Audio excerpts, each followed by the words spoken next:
Hello. Okay, good morning to all. In the last class, we were discuss about a shoe brake, single block or shoe brake. So, and also that pivoted block or shoe brake. So, these two are a simple brakes under the shoe brake. So, here we have a one small disadvantages. The disadvantages is whenever the force is applying over here, whenever the force is applying force is applying on the lever, you can see here whenever the force is applying on the lever, due to this force the reaction force is acting here, that is normal reaction force is acting here. So whenever the normal reaction force is acting over here and this force is acting over here, so due to these two forces there is out of balance on the lever. So once there is a out of lever on the balance, so there is a possibility of break this lever and there is a possibility of break damage of this lever, right? Because there is a one force is acting, due to that one force there is a normal reaction is a force, normal reaction force is acting.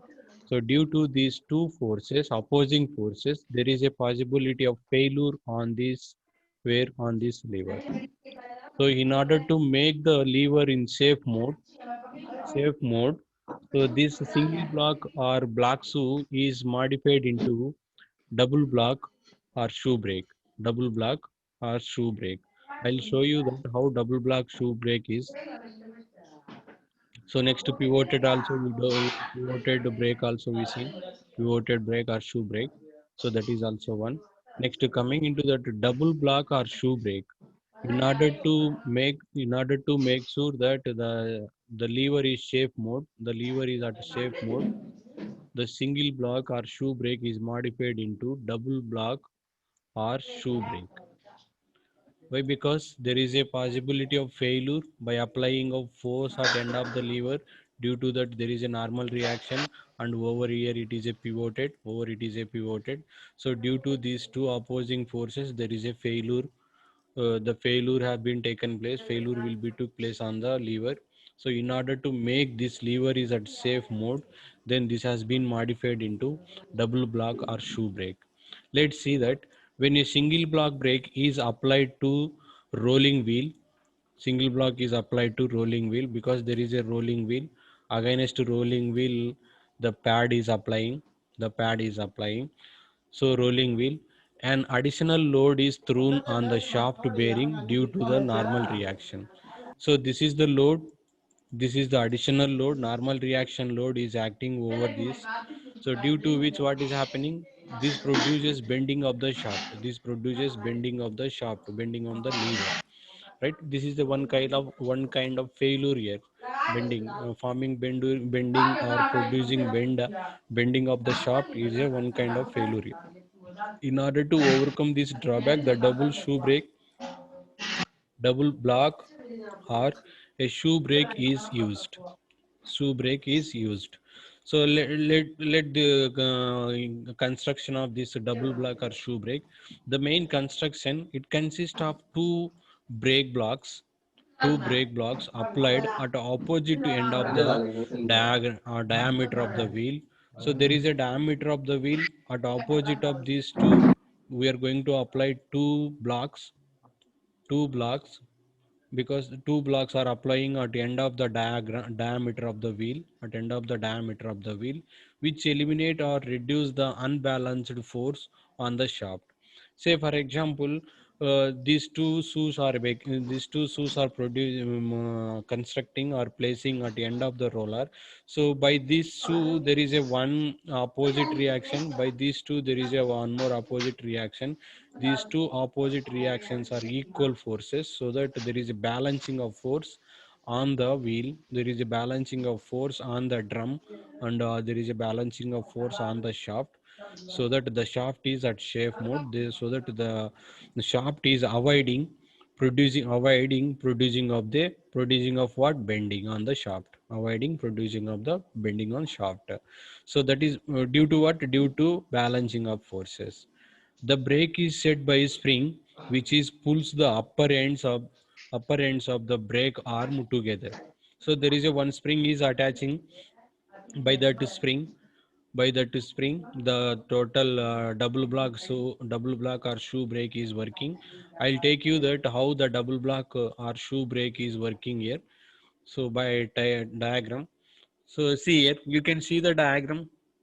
You can see the diagram. This is the double block shoe, double block or shoe brake. So this is where the working principle is taking place, where it is working. This is the application of double block. You can see automotive. Automotive is nothing but railway bogies. Under the railway bogies, at to the wheels, at the railway wheels, you can see such kind of double block, because the kind of double block is providing large amount of energy braking force, large amount of energy braking force, where it is required on the trains, where it is required under the on locomotive components, on locomotive vehicles. Locomotive vehicle is nothing but trains, right? You can see application also here, how it has been modified, how the position is. So here also you can see. So this is the wheel, this where it is shaft is introduced over here. Shaft is connected at center of this. From the center of this wheel, the shaft will go. This is the wheel, right? Shaft, this is the shaft has been connected to like this. You can see here shaft, this is the shaft,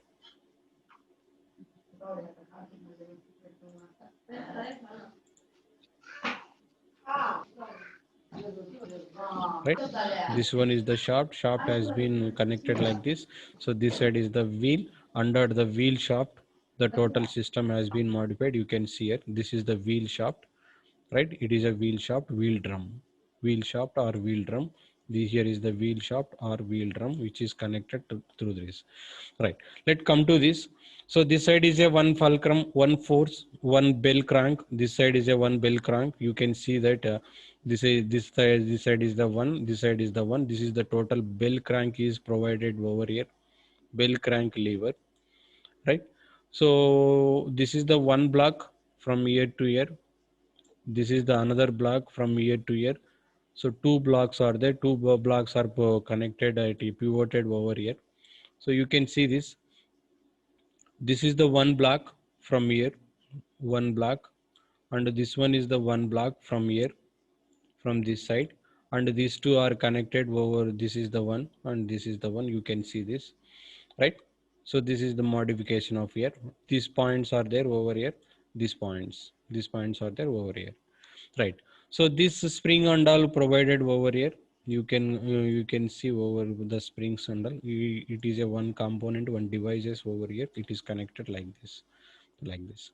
So here, when the force P is applied to the bell crank lever, this is called a bell crank lever. Bell crank lever.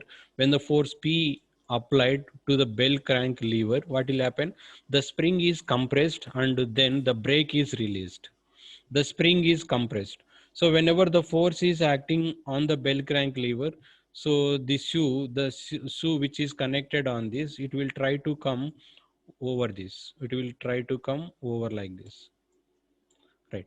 So whenever it has been like this, so that the spring will be compressed over here and the brake will be open from this drum. Brake will be come away from that.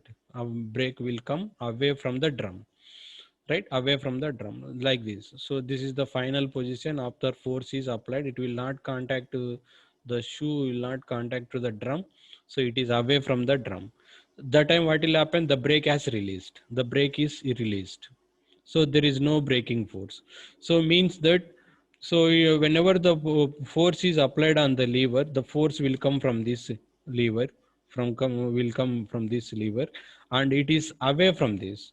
So that means that there is a gap. This gap can be made some distance, right? This gap may be made some distance. So that is what here, when the force P is applied to the bell crank lever, the spring is compressed. The kind of spring is compressed, right? The spring is made for both. This here is a one spring and here is a one spring. Two springs are there. So whenever the brake is applied, the force is applied on the crank lever.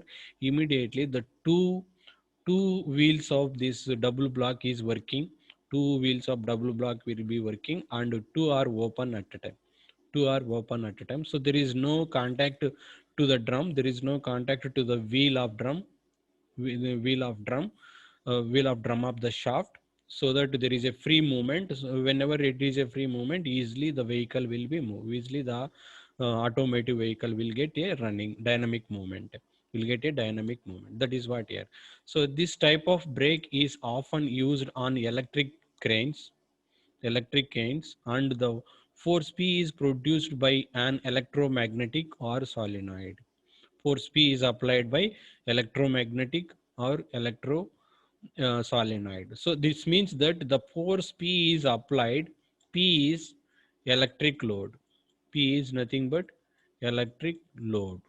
Force P is nothing but electric load. When the electric load is applied on the bell crank lever, immediately, so the shoe, one of the shoe will come out from the drum shaft, and there is a easily movement of there is a easily dynamic movement on the shaft, right? So a little bit dynamic movement on the shaft. That is what we are seeing over here. Next, when the load is applied, we see when the load is released. We'll go to that. When the load is released, see that when the current is switched off, when the current is switched on, the load is taking on the bell crank lever, and the load is applied on the bell crank lever, due to which the spring is compressed, so that the shoe is coming out from the drum. The shoe is coming out from the drum. That is what we have seen in the last one. Next, coming to that, when the load is off, I mean that the power is off movement. So whenever the power is off, there is no force on the bell crank lever. And the brake is engaged automatically due to the spring force. Right? The brake is engaged automatically due to the spring force, and thus there will be no downward movement of the load. There will be no downward movement of the load. That is what here. So automatically the power will get switched off. There is no force on the bell crank lever, and the brake is engaged automatically. Brake is engaged automatically due to the spring force, and thus there will be a no downward movement of the load. That is what here. Next, coming into that, in double block brake, the braking action is doubled.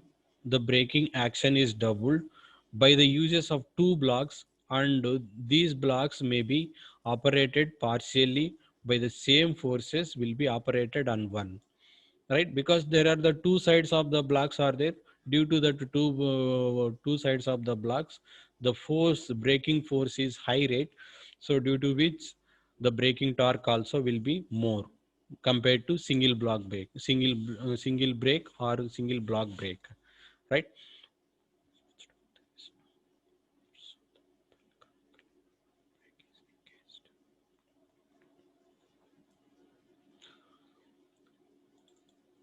Right, you can see here.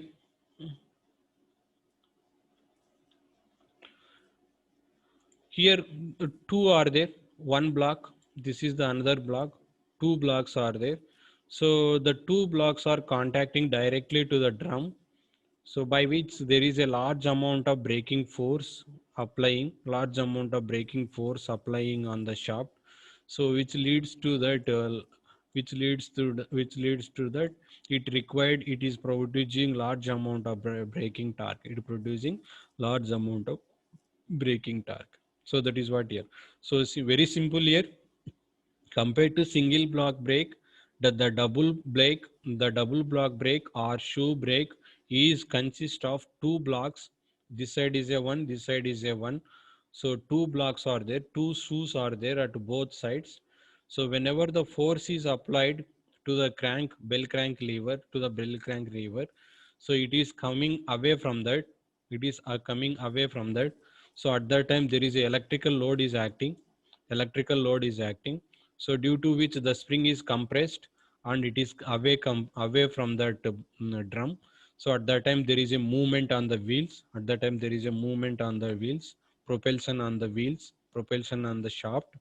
Then whenever the load is off, whenever the load is off, so immediately what will happen? There is no load on the bell crank lever.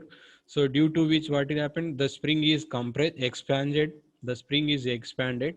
So when the spring is expanded, the shoe or the brake is automatically against the drum, braking drum, against the braking drum, so that there is a restricted movement on the drum.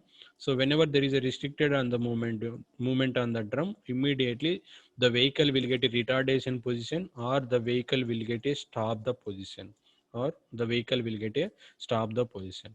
So thing is here, the load is not a mechanical load, the load is electrical load on the double block shoe, on the double block brakes, right, on the double block brakes. So that is what the application is for yeah, what you call that, this trains. Application is per trains.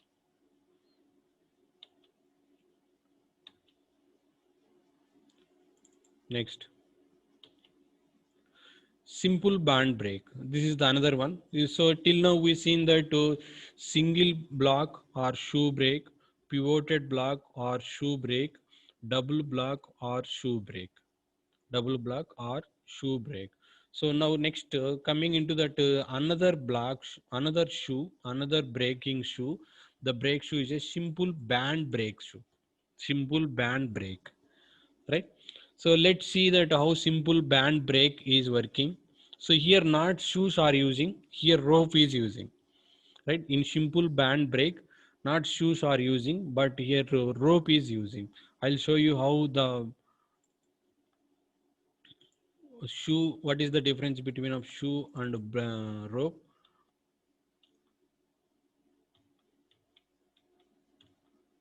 So this is the shoe, you can see now, this is the shoe. And also that in earlier class, in earlier time also I shown you that this is the shoe, right? Where it is the shoe, it is the shoe. Shoe is working against the drum, shoe is working against the drum. So now I'll take you that how rope is working. So here also you can see pivoted block, this is also shoe, this is also shoe, pivoted shoe. This is also one shoe, this is also on one shoe. Two shoes are working against the drum, so that there is a equal balancing of force, due to which the bending force on the shaft can be minimized, bending force on the shaft can be minimized.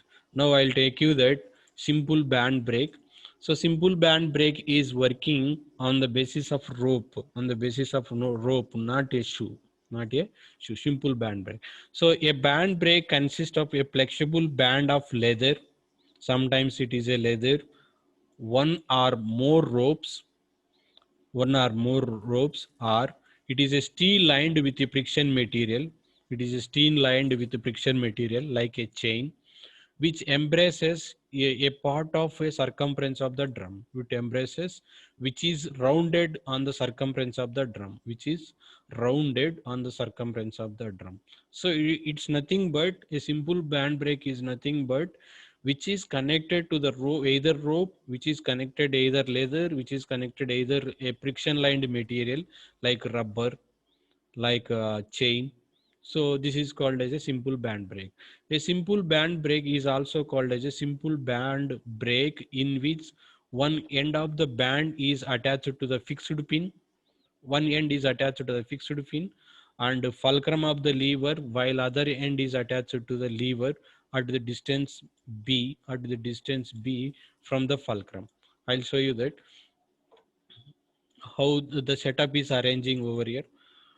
So this is the band brake. You can see that band brake, the position of the band brake.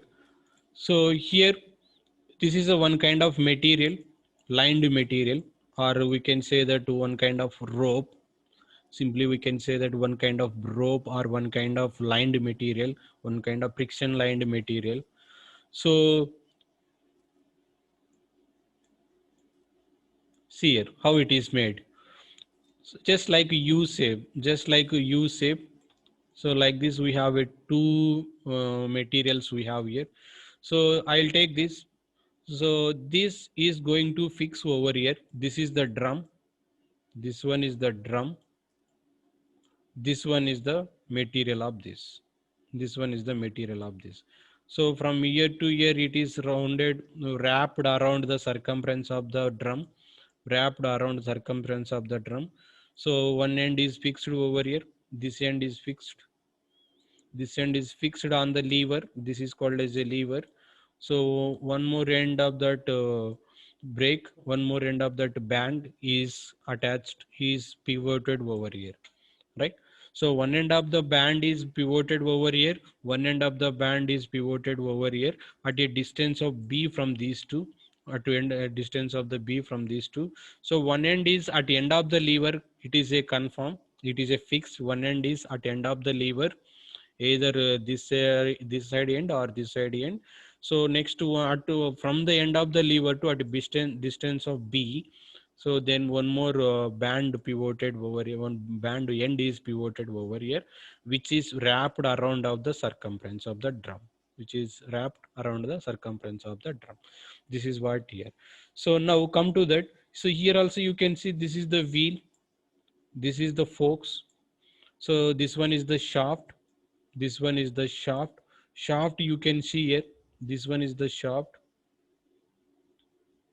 this one is the shaft.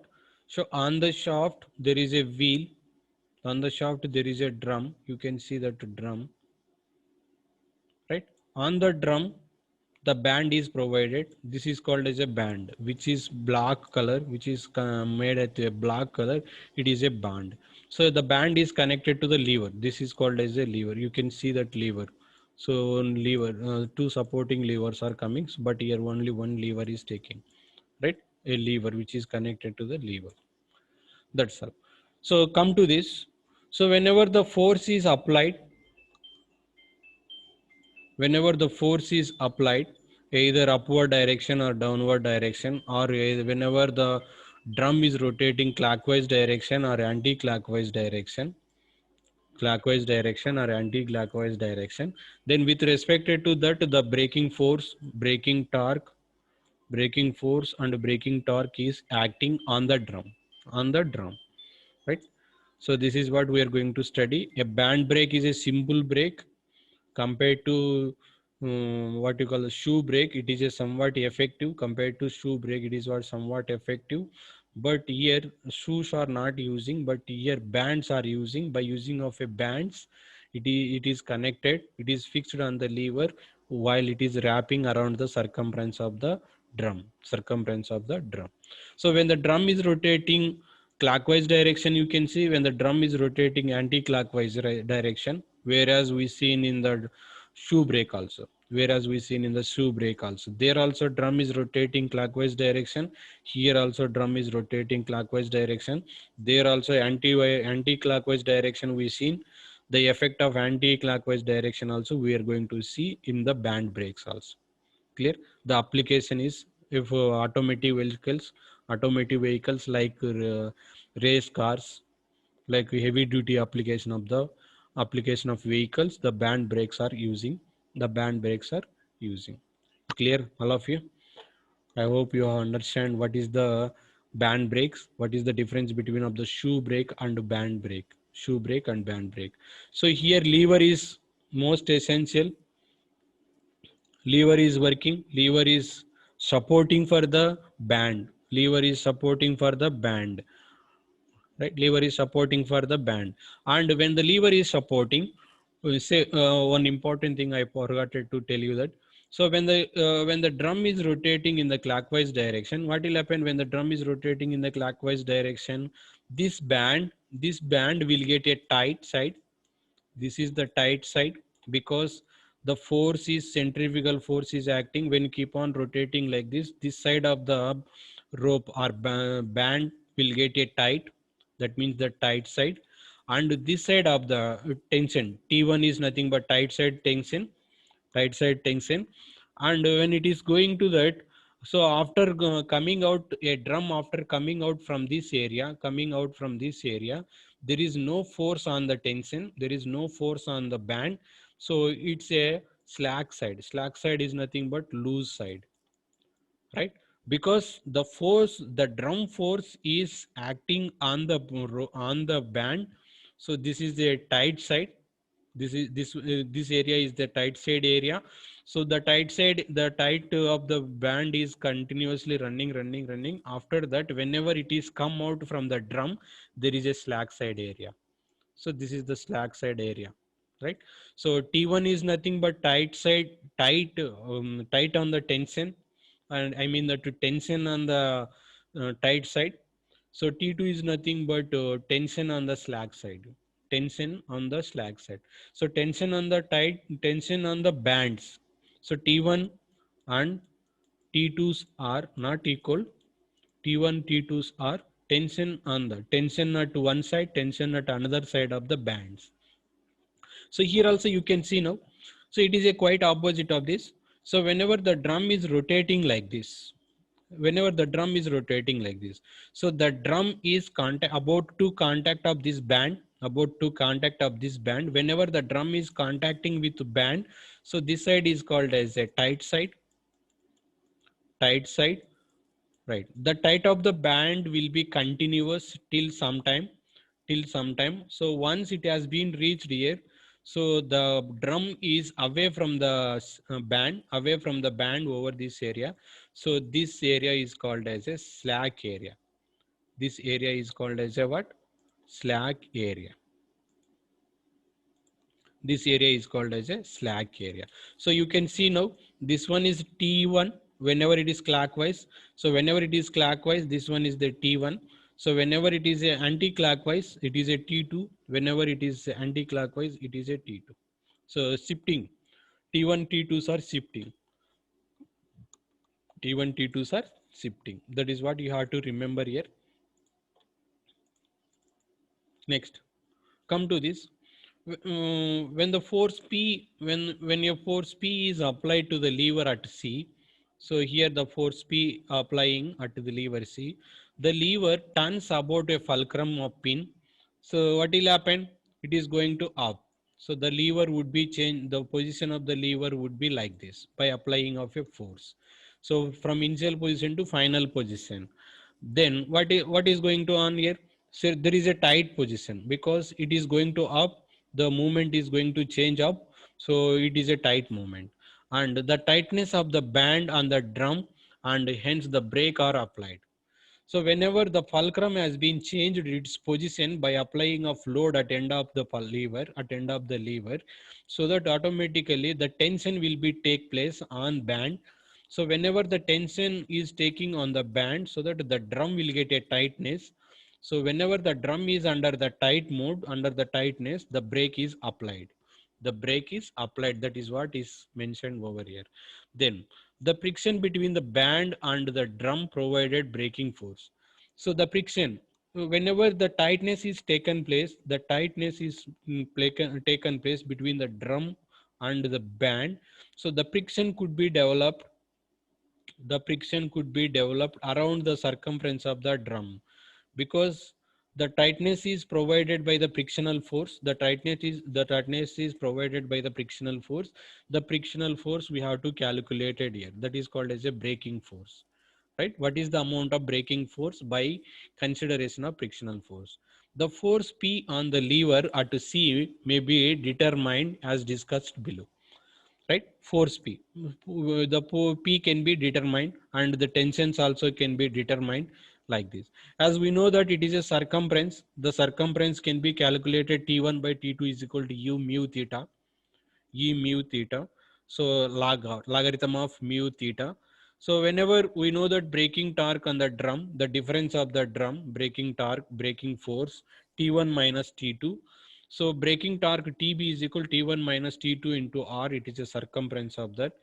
So it is for neglecting of thickness of the band.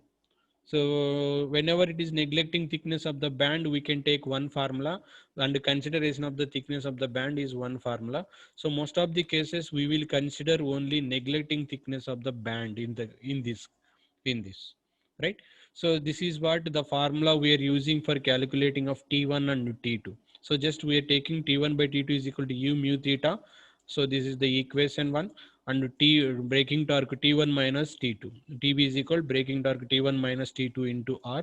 This is the second formula, second equation. By solving of equation 1 and equation 2, we'll get the T1 and T2 values. We can find the T1 and T2 values. These are the question mark here. Clear now? A band brake is a simple brake. So there is a lever, there is a drum. Around the drum there is a band. So the band is attached at one end of the lever, and another end of the band is attached at a distance of the B. So whenever the force is applied on the lever at the end, so that there is a change in position of the lever, due to which there is a tightness around the drum. So the tightness is called as a frictional force. The frictional force can be calculated by T1 minus T2, and it is a circumference of the drum. So we are taking the T1 by T2 is equal to U mu theta, or else 2.3 log of T1 by T2 is equal to mu theta, right? So this is the one, the formula we are using here. Next, come to that.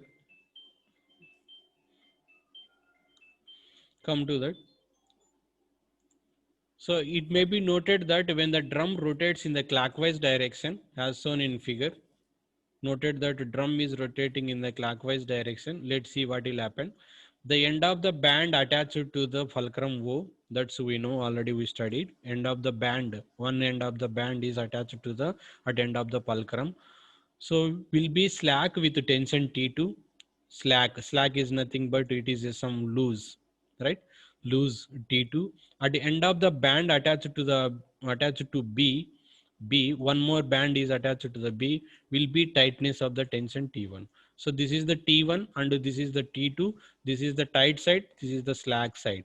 So in that case, what will happen? Let's see that taking about moment O, fulcrum about O. So what will happen? P into L, force into distance. So this force into distance, which is equal to what? So this is the downward force, because due to this there is a opposing force, tension is taking place on this. So T1 into what?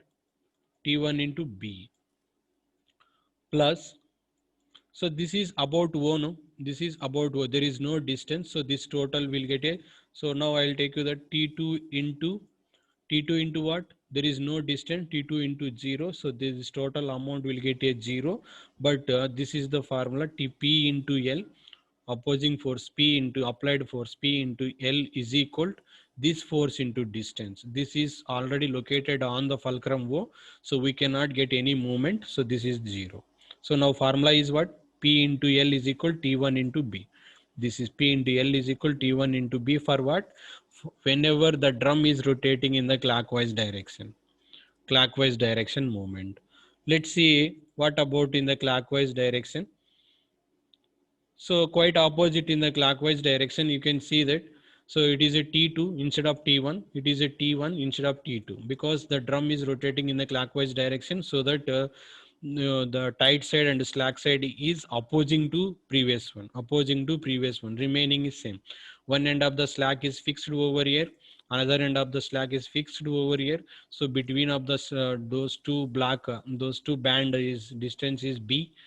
Let's see that. On other hand, when the drum rotates in the anti-clockwise direction as shown in figure, the tension in the band will be reverse. The end of the band attached to the fulcrum O will be tightness. So, right, this side is the tightness. Previous the tightness was this side. Now the tightness is this side. T1, and the end of the band attached to the B on the slack side. So previous that slack side is this side. Now it is shifted into this side because of what? Because of opposite direction of rotation of drum. So in that case, what will happen? Let's see this. Movement about O now. Movement about here also movement about O.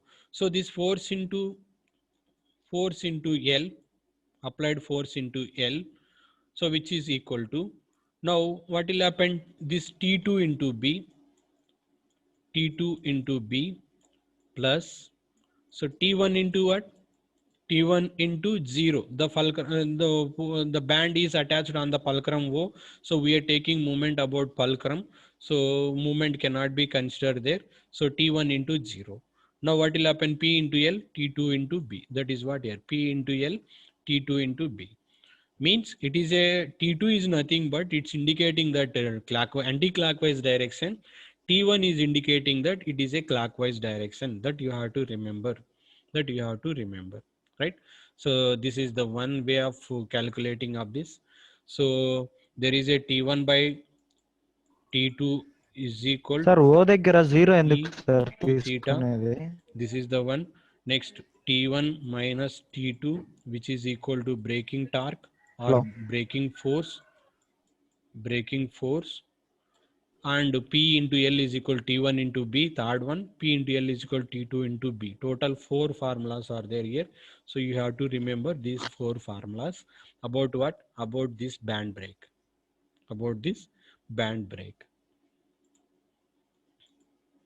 So I'm running out of time.